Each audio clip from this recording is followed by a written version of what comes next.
اللہ کے نبی صلی اللہ علیہ وسلم تشریف فرما تھے۔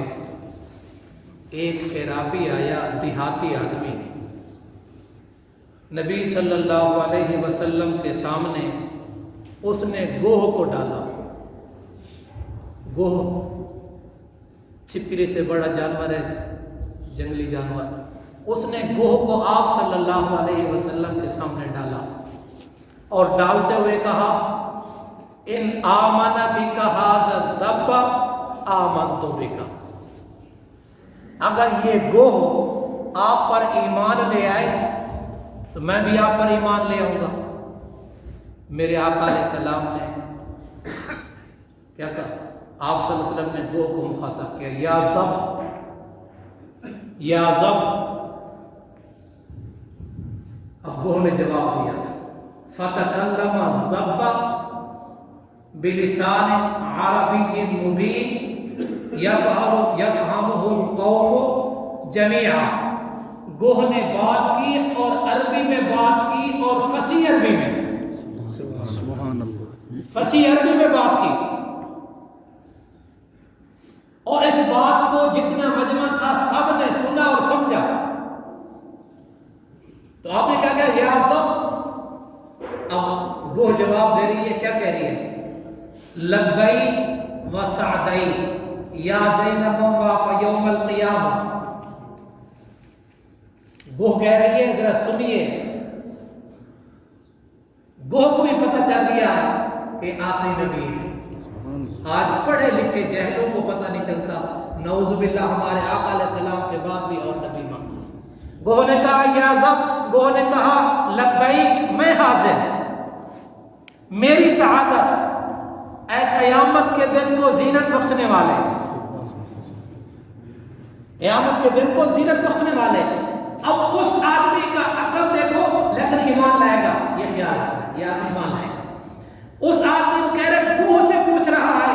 عبداللہ ابن سلام یہودیوں کا بہت بڑا عالم، وہ کہتا ہے عرفت ان وجہہ لیس بوجہ کذاب، میں نے آقا علیہ السلام کے چہرے کو دیکھتا، دیکھتے ہی میں سمجھ گیا یہ جھوٹوں کا چہرہ نہیں ہوتا، یہ جھوٹے کا چہرہ نہیں ہوتا، یہ چہرہ ایسا ہے اس میں سچائی اور صداقت ہی نظر آتی ہے۔ تو کہتے کیا گوہ کو کہتے ہیں، گوہ نے کہا میری سعادت میں حاضر، میری سعادت ہے قیامت کے دن قضیت بخشنے والے۔ آپ صلی اللہ علیہ وسلم نے فرمایا من تعبد، یا ذب تو کس کی عبادت کرتی ہے؟ گوہ کی کیا عبادت ہوگی؟ نماز پڑھتی ہوگی، حج بھی جاتی ہوگی، دبئی سے گزر کے جاتی ہوگی، کہاں جاتی؟ اللہ کو ایک ماننا اصل عبادت اور بندگی یہ ہے، اس کے بعد تو بقیہ آگے سسٹم جڑ گئے۔ اللہ کو ایک ماننا، اللہ کو وحدہ لا شریک ماننا، اللہ کو روزی رسا ماننا۔ تو گوہ نے جب پوچھا نا، گوہ جواب دے رہی ہے، میں کس کی بات کرتی ہوں؟ الذی فی السماء عرشہ وفی الارض سلطانہ وفی البحر سبیلہ وفی الجنت رحمتہ وفی النار عقابہ۔ میں اس کی عبادت کرتی ہوں جس کا عرش آسمانوں میں، جس کی حکومت زمین میں، اور جس کے راستے سمندروں میں۔ آپ کیا سمجھتی ہیں؟ سمندر ایسے جہاز چل رہے ہیں بغیر روڈ کے چل رہے ہیں؟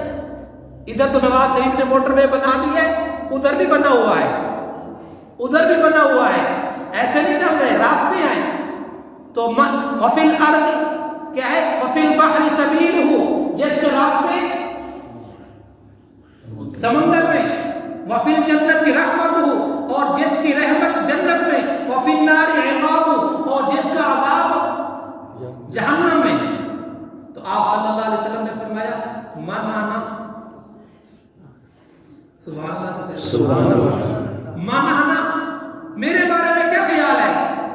تو کیا ہے جواب؟ سنیے، وہ کہہ رہی ہے انت رسول رب العالمین و خاتم النبیین، آپ رب العالمین کے رسول ہیں اور آخری نبی ہیں۔ سبحان اللہ، آخری نبی ہیں، آپ کے بعد وہ کوئی پتہ چل رہا ہے۔ اس کا مطلب ہے جو کائنات کے، یہ تو کالے کافر کا ہے، کالا بھی کچھ رنگ پسند ہے کسی کو، یہ ایسے غلیظ کافر کہ ہمارے آئین میں بھی کیا کہتے ہیں آئین میں بھی کافر، اسلام کے لحاظ سے بھی کافر، ہر مسلمان کی دل کی آواز اس کو کفر ہے کہ مرزائی کافر تھے۔ تو کیا فرمایا کہ انت رسول رب العالمین و خاتم النبیین۔ اگلی آخری بات سنیے، اس کا اگلا جملہ بعد میں اگلے درس میں آئے گا کہ وہ آدمی ایمان لایا تو اس نے کیا کہا، لیکن آخری بات وہ فرمایا قد افلح من صدق وقد خاب من کذب۔ جس نے آپ کی مان لی، جس نے آپ کی تصدیق کی وہ فلاح پا گیا، جس نے آپ کی تکذیب کی وہ ہلاک ہو گیا۔ گوہ نے بھی پہچانا، ہاں جی، درختوں نے بھی پہچانا، کنکریوں نے بھی پہچانا، نہیں پہچانا تو آج مسلمان نے اپنے آقا علیہ السلام کے مقام کو نہیں پہچانا۔ اللہ تبارک و تعالی مجھے اور آپ کو پیارے آقا علیہ السلام کے ساتھ حقیقی محبت اور کامل اطاعت اور اتباع نصیب فرمائے۔